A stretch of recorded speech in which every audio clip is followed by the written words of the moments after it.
What's up, guys? Eric here with Maker Foundry. Look, I'm just dropping in for a quick video on the new settings app that we have put out. So we've done a ton of updates for this. I plan on doing a full walkthrough and tutorial. This is just a quick hits, but I just wanted to throw it out there because a lot of people are asking where the settings sheet is and what happened to it and why it's not being updated.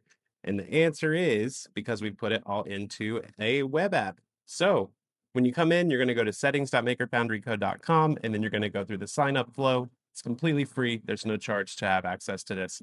We've added a ton of stuff here. It's not just settings anymore, even though we're calling it Maker Foundry settings. It's not just settings. So what you're going to do is come in. If you want to check the settings library, you can do that by searching for material, color, brand, machine, whatever in this box. This is a global search. So if I search P3 tumbler, it's going to show all the P3 tumbler settings that are on the xTool P3, right? Super easy, super quick. You can also search for like what you're looking for and then pick the manufacturer, which we have tons of different lasers in here. It's not just xTool. We've got Aeon, Atom Stack, Boss, Reality, Darkly, JPTs, xTools, of course, Thunders, One Lasers, all the stuff that we've used and worked with, settings that we have. Go in here. You can also pick the exact machine. So if you want to look for just certain ones, you can toggle it there.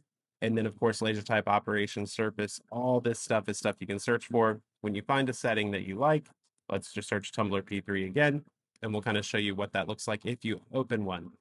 So if you open one here, let's pick like this one, for example.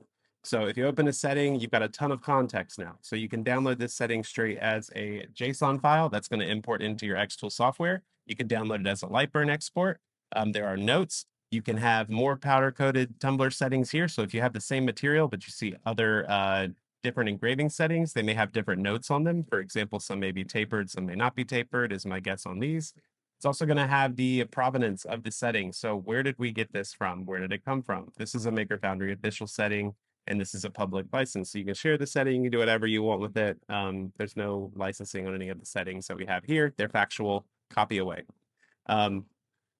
Now, if you want to convert this to another setting, you can now do that as well. So you have to add your machines if you want to convert to another setting. So say if you found a, for one, my P3, I entered it correctly as a 55 watt when it's really an 80 watt. So I will go fix my machine. So when you enter your machines, do it right, because you can go in and you can enter your machines and what they are. Some of them should pre-fill. I think I added that one to pre-fill after I made this box. So it's probably why it's wrong.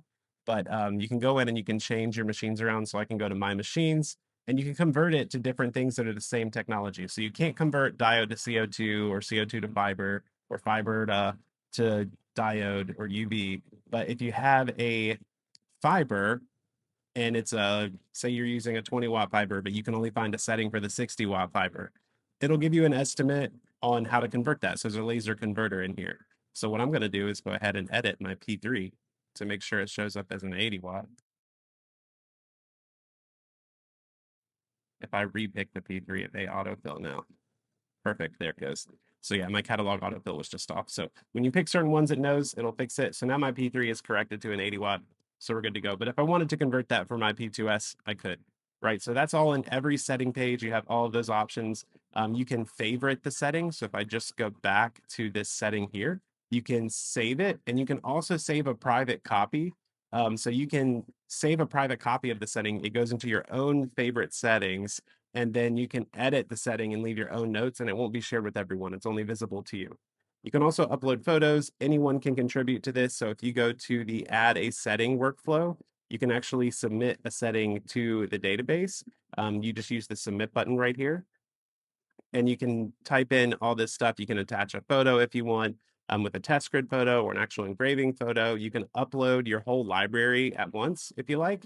The option to add a whole XCS library, a whole JSON, will be here as well. It'll parse everything for you, ask you to confirm, and there's a multi-edit workflow that looks really nice.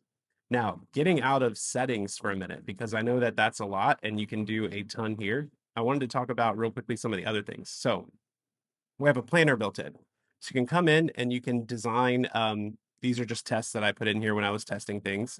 But basically you can create a project, an occasion, you can give it a label, a URL if you want to have a picture to the material or something. This is private to you. It just lets you go ahead and kind of start that. And then you can choose like where it's at on the board. So is it planned? Have you designed it? Are the blanks sourced? Is it made? Right. You can test things like when you go and add the project here, or you have a quote, you can go into the project and actually edit everything that you need to within here. And you can even go into the calculator because we've added a pricing calculator to go in and pull everything from the project name, the deadline, you can enter the material, how much it costs, all the materials that are involved, the labor and machine time, what machines you used, how much you charge per hour to use it, how much you need to make for overhead, and then how much you're going to wholesale if it's a discounted thing. And that gives you a total estimated customer total. You can choose to include tax or not. If you do, you need to specify the percent. Okay, so all of that lives here. Then there's also a gifting calendar. So if you're looking for things to make things for, you can go into the upcoming holidays and you can check things like Customer Appreciation Day. That's already passed. Let's pick something new. So let's go to July, September. We've got back to school coming soon. So what are some ideas for back to school? Name tumblers, pencil cases, teacher gifts, lunchbox tags. Here's a timeline. When should you order blanks? When should you put your listings live? Start promoting. All of this stuff completely free. You can add it to your planner and then you can track on what you've done. So, and you can go into your calculator to calculate everything for it. So it all links together. It's all shared. There's other things like just generic project ideas in here. We can add more of these as we go. This is a basic kind of grouping here, but these can be added. So we have different levels, so beginner, intermediate, or advanced that you can filter by and all of that good stuff. You can see a bunch of the brands and suppliers that we work with and that we know of and that we support. So you can find different discount codes and things like that for some of them and links to go straight into their pages. And then, yeah, I think I pretty much covered most of the new stuff. There's a setting converter. So if you go into the setting converter, again, this is pretty much the same thing that's on the setting screen, just different. So if you can enter manually, like if you find a setting on Facebook and you don't want to enter it in here, you can find like, hey, that setting looked really good. This is the setting that I have. It's a CO2, it's 70%, it's a 70-watt laser, 60% power, 15 speed, and it's a cut. And then maybe I have, let's say I want to convert this to a xTool P2S setting and it's a 55. It's going to give you automatic settings down here to adjust. So it says it'll give you a balanced, a faster, and a cooler setting. So either balance is going to stay pretty much average. So it's saying you should bump up from 60% power to 76% power and stay at 15% speed. And then if you want to do something faster, here's 60% power, 11.8, or cooler, 10.4. So yeah, pretty much the setting converter, density converter. This is if you're converting from LPI to LPC or from line interval to LPC or LPI. It just gives you a good way to do that. So if I'm coming from xTool and I'm moving my settings into another technology and I want to see like I really like my tumblers to be done at 140 LPC for this wrap.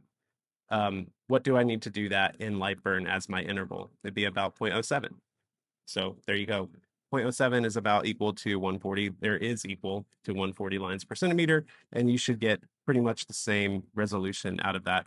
There's also a file converter in here. So if you have a file converter this isn't for actual like cut files. This is for setting files. So if you have a Lightburn material library, you want to convert it to xTool or the other way around, you upload your libraries. When you're going into an xTool machine, you do need to specify the machine you're bringing it into. That way it's clear. But yeah, this is all pretty straightforward. And then, yeah, I think I pretty much covered everything. This was a little longer than I planned. It definitely wasn't a full walkthrough, but just a quick overview. There's also a page with discount sheets on here, so you can find all of our discounts. We've moved that out of the Google Doc. I mean, it still lives in the Google Doc, but we moved it. This is so much easier to manage and see.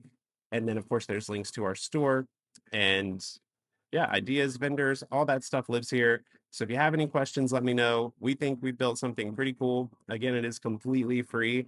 We don't charge anything for this. You can save your own copies of settings. You can enter your own settings. If you enter your settings, it will attribute to you. So you can submit them to the community, or you can just submit them as a saved copy and they stay private unless you publish them. So you can choose if other people can see your settings. And if they can, it will have your name attributed in the provenance field for who submitted the setting. And just so you know how those work, they go into pending first. So these are community settings that have been entered, but that no one's really reviewed. So you should definitely double check these and make sure no one entered anything crazy or had a typo. We go into our moderation view and we check these and we see who submitted them, if they seem legit. And then if they do, we approve them and they pop up into the main setting view. But to start, you're going to have to go to the pending settings to see this community settings. So these are a few that were submitted, it looks like earlier today, maybe, because I haven't approved them yet. And yeah, so settings.makerfoundryco.com, completely free. Check it out. And I hope you guys enjoy.